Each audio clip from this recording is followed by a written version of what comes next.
Hello and welcome to Macro Matters, the economics and politics podcast from Aberdeen Standard Investments.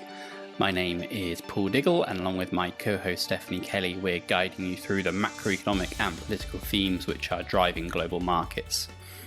And today we're talking about the Delta variant and what it means for the course of the global economic recovery out of the pandemic.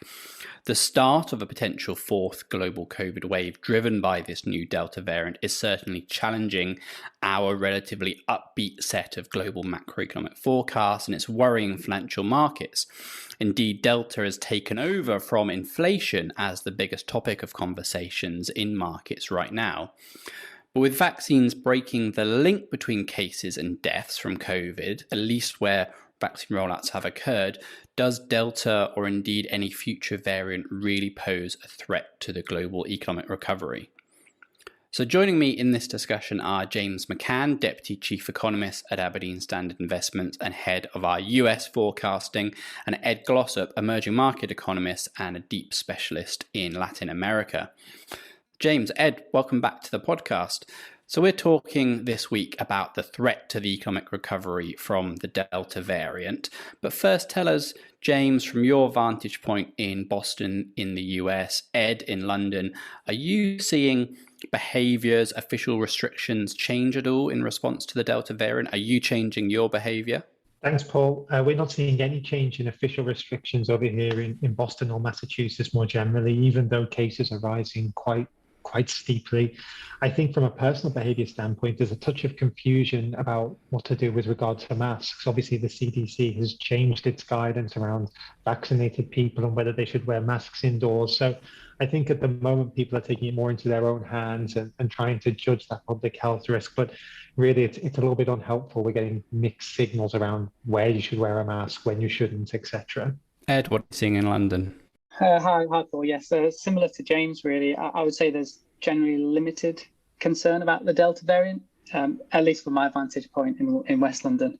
Of course, all restrictions in the UK have been lifted. My wife's taken our 7 months to all of her baby classes. We've been to a few normal weddings, park runs back on, so it's very much as normal. I think the general feeling is that the high vaccination coverage is making people feel relatively confident, even though cases are clearly rising around us. Great. So let's get into the proper discussion then, taking all those points into account. So we're going to start by reviewing the current situation in terms of the spread of the Delta variant in some of the major global economies that we cover. And I'll start with Europe and the UK. And as you say there, Ed, we're of course seeing a pretty large wave in the UK driven by the Delta variant, but that may have peaked already. And I think here the real puzzle is that renewed decline in cases after the recent peak going to be sustained? Have we achieved some kind of herd immunity from vaccine rollout, or could it be that actually schools closing for the summer, the end of the Euro football competition, the better weather here in the UK, and the fact that a lot of people are being forced into isolation by the COVID app is what's doing a lot of the work in terms of pushing case numbers down. And I think trends are pretty similar in Europe as well, with a bit of a lag. So a big Delta wave has been occurring, but the crucial development is that in widely vaccinated Europe, the link between cases and deaths has really been weakened, and we're going to get into how that might change the economic outlook. James, what's the Delta situation in the US then? And in particular, how is it playing out differently in different states of the US? Yeah, I think perhaps Delta is even earlier than Europe in its way. We're seeing Delta over recent weeks become the dominant strain here. At the national level, we're seeing cases rise quite steeply, but your point is absolutely right. It differs enormously depending on where you sit in the country. The, I guess, most well-publicized hotspot is Florida at the moment, which accounts for almost 20% of nationwide cases.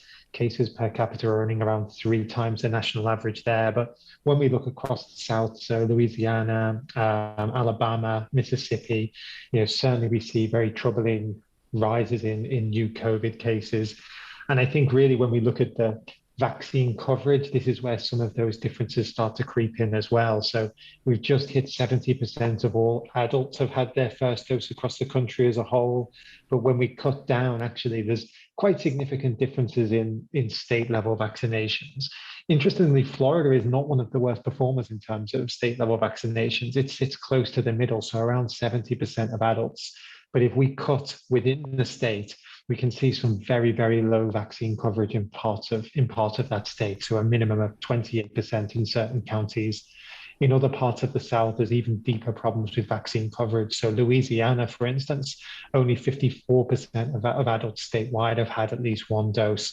And again, when we look at the worst performing state counties in that state, you're down to 16%. So I guess the real concern is you've got areas of very, very low vaccine coverage. And it feels like certainly there's a link, a correlation between where we see higher Delta spread and those areas where the vaccine has taken less of a hold. So yeah, really important sort of divergent story within the US. Ed, what about emerging markets then? So a lot of focus at the moment is on EM Asia, where previous handling of the pandemic had been extremely strong in terms of suppressing case numbers.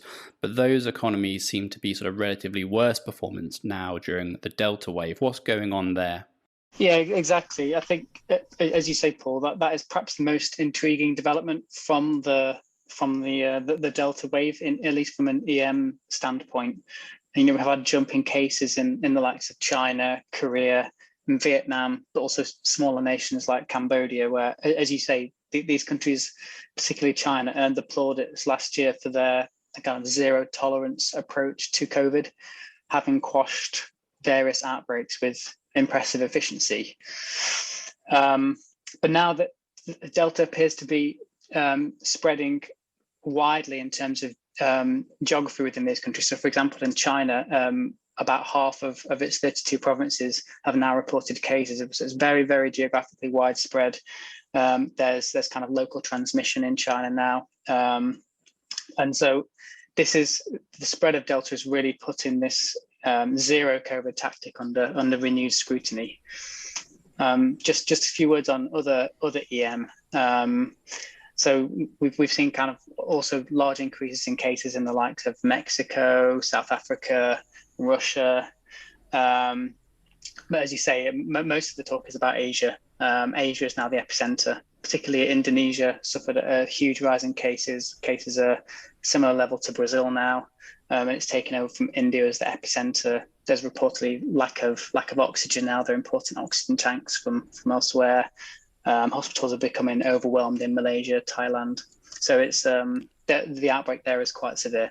And in those EM Asia countries, at least ex-China, Ed, the defining sort of driver of the renewed outbreak is, it seems, low vaccination rates. And likewise, James, in the states that you are highlighting as having particular problems, it's to do with low vaccination rates. What's behind these low vaccination rates? James, in the US, why are there these huge state level differences? Well, I think one area that seems clear, and there's been a lot of work done on this, is to try and map some political preferences. If we do try and break down vaccination coverage across county by how those counties voted, we do tend to see higher vaccination rates in Democrat areas as opposed to Republican areas. I think the other point, which is maybe slightly underplayed, is vaccine access. For many of us, it seems that vaccine access is very, very easy. In Boston, you can't throw a stick without hitting a vaccination station. But for many groups, there are real still concerns about getting vaccinated, be it around their immigration status, be it around the cost of the vaccine, even though it's supposed to be free for everyone, still concerns over whether it's charged, be it around getting time off to go to that vaccine station, etc. So I think there's a little bit of a holdout where vaccine hesitancy overlaps with some broader concerns, and we see that more closely concentrated in Republican areas. But as well, I think that vaccine access issue is still something which is yet to be overcome and is a major policy priority for administrations sort of across the country. Yeah, a complex nexus of sort of socio-economic, political, institutional factors at play there.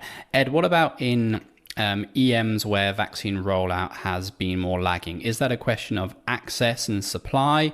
Is it to do with previous success in virus handling and some of these economies sort of embedding some complacency? What's going on? Exactly. I think it's both of those things you just highlighted. It's a lack of supply, and related to that, some complacency. They did so well last year that countries like thinking of Taiwan, Thailand, Vietnam, these countries did so well last year in quashing the virus that they didn't really get their act together to push through agreements, supply agreements at an early stage. So now they're at the back of the queue, really. I think there's also potentially a trust issue with some governments as to the efficacy of some of the vaccines, particularly in some cases where, for example, Indonesia relies fairly heavily on China's vaccines, which I'm sure we'll perhaps talk about a bit later.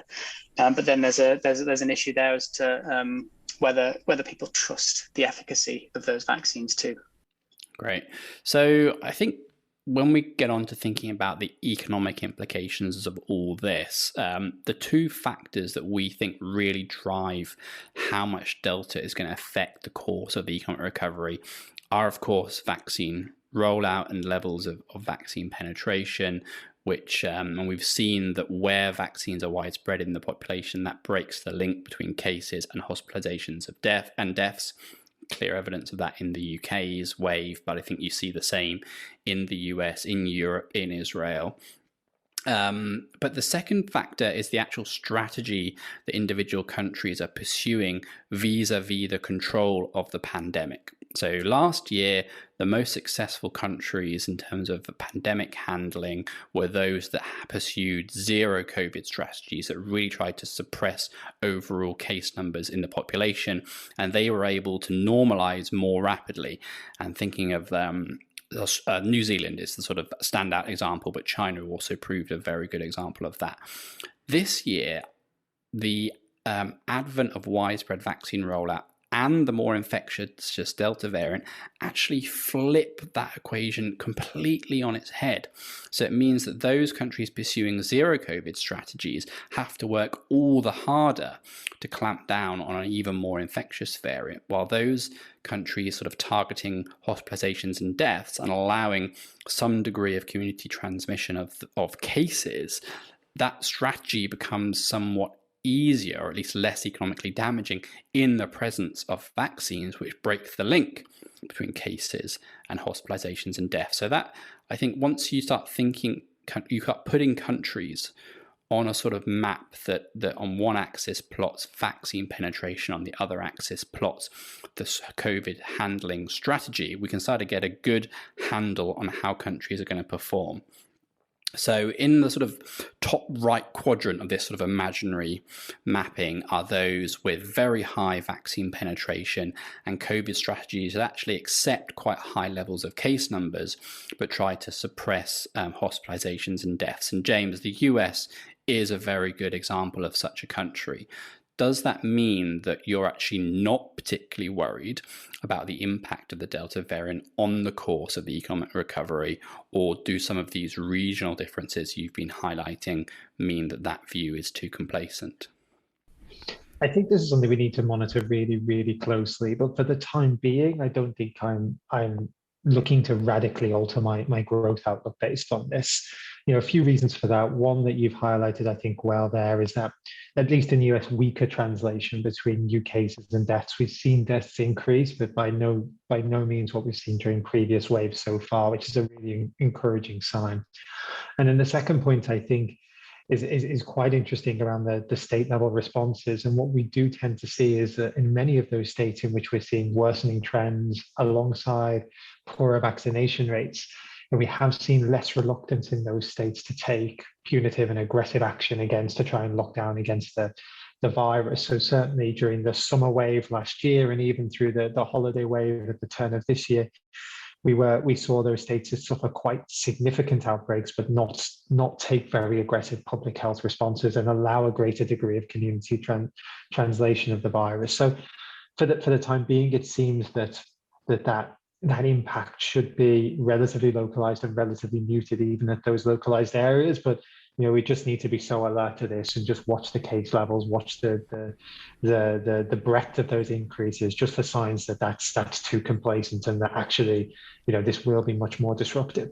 Great. So the US, you'd probably also put the UK and parts of Europe in that grouping of high vaccine, high case tolerance economies that may perform better during the Delta wave, albeit with these very important risks that you highlight, James. So the countries that would then be at the opposite end of the spectrum, in the low vaccine rollout, low case tolerance sort of quadrant, are the likes of Australia, perhaps South Korea, perhaps Japan. And I think there are reasons to think that those economies are actually the most vulnerable economically to the sort of Delta wave, because they require a sustained period of tougher internal and external restrictions to maintain their zero COVID strategies, even while immunity in the population is pretty low because of the fairly low levels of vaccine penetration. So if Delta sort of got a foothold, you would probably see much larger spread. Ed, it's interesting where EMs then sit in this mapping, because a lot of them are in the low vaccine, high case tolerance quadrant. So I'm thinking Brazil, South Africa, India, Indonesia, Turkey, a lot of those you've highlighted. Are we negative on the macro outlook in those economies as Delta takes hold? Or do you think that with vaccine rollout increasing so rapidly, you can be more positive on the economic outlook there? Yeah, there's good points. Yeah, you raised that, Paul. I guess in short, yes, we are worried about longer duration shocks in most of those economies you mentioned, Brazil, South Africa, India, and we are factoring in, as things stand, long-term damage into our economic projections, long-term economic projections. I know you're close to publishing the paper on long-term economic scarring as well, Paul. So look out for that.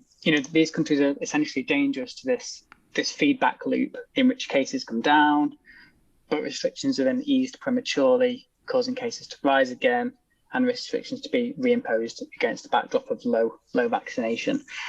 This feedback loop could have major impacts on investment by uncertainty, as well as labour markets. Many of these countries also don't have the fiscal resources to supplement private sector incomes or help to preserve labour market matches. There are a couple of kind of nuanced points I wanted to bring out about this grouping, I suppose. So one is to kind of distinguish between the likes of South Africa, India, and Indonesia, where less than 5% of the population are fully vaccinated. That's incredibly low. And that's slightly in contrast to places like Brazil and Turkey, where although vaccination coverage is still low by DM standards, they have managed to vaccinate the most vulnerable and elderly. So this helps to explain why, although cases in Brazil, for example, remain very high, the link between cases and deaths has weakened, which has eased healthcare pressures. And the kind of second nuance is that countries can and have ramped up vaccination very quickly. Mm-hmm. So, for example, while overall vaccination coverage is still very low in much of Asia, run rates in Malaysia and Taiwan, for example, have surged over the past few weeks. And policymakers are now on course to vaccinate kind of 75% of their population by Q4. Previous trends were pointing to kind of mid-2022. So these things can change very quickly. So it is important to keep on top of the latest run rates, and obviously we'll do that in our regular publications. And how are you thinking, Ed, about the rollout of vaccines from China to these EM economies? Because we've done previous episodes of the podcast about vaccine diplomacy and how China in particular is very successfully using vaccine supply as a sort of tool of foreign policy. And with vaccination rates reaching now very impressively high levels in China, does that actually increase the supply of vaccines to the rest of the emerging world? Yes, Paul, I think there will be a large amount of supply from China coming on stream very soon. China has vaccinated extremely rapidly, probably will reach 70 to 75% thresholds by perhaps even later this quarter.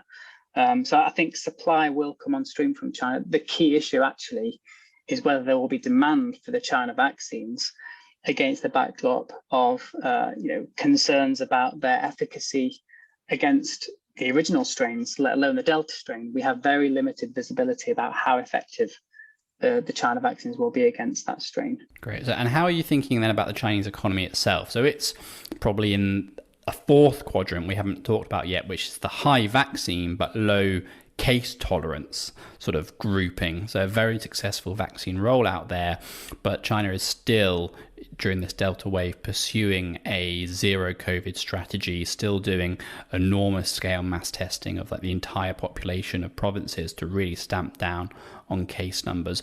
What does that mean for economic vulnerability or otherwise to this next global wave? And is some of that driving weaker H1 growth that we've seen in China, as well as the outlook from here?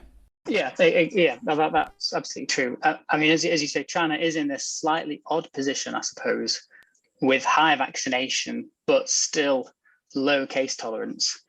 And as you alluded to, Paul, there is evidence in China's recently released GDP data for Q1 and Q2 that its zero tolerance approach probably contributes to a weak H1 for the economy. And given the tightening of restrictions recently, it probably also contributes to a weak start to Q3 as well. Just to give an example, China has banned all indoor mixing and closed shopping malls in one provincial capital with about the same population as London after just one confirmed case. And it did something similar when it found about 2 or 3 asymptomatic cases. So it's a very, very aggressive approach, which obviously has direct impacts on activity via the cessation of economic activity, but also indirect impacts via kind of business uncertainty and things. One other point I would make is that it's clear that the recent outbreak in China underscores that this zero COVID approach maybe is unsustainable. But perhaps the other point is that there's a question about if China does not move away from zero COVID, as other countries in the region have done, like Singapore, perhaps that says something about its trust in its own vaccines, which would obviously have very negative implications for other EMs that are relying on China's vaccines, such as Chile, Peru, Indonesia, Turkey, Brazil.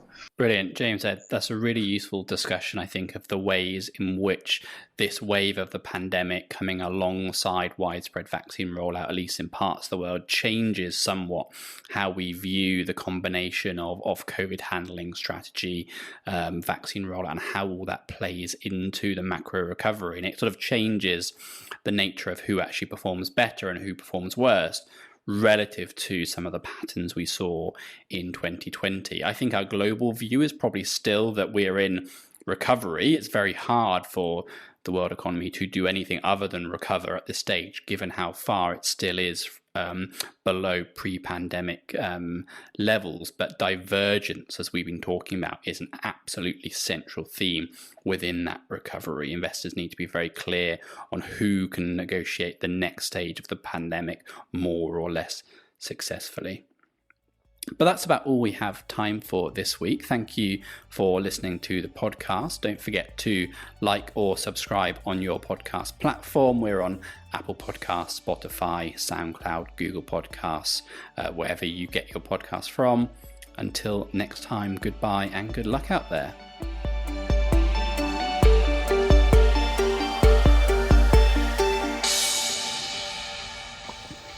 Please note that email is not a secure form of communication, so don't send any personal or sensitive information.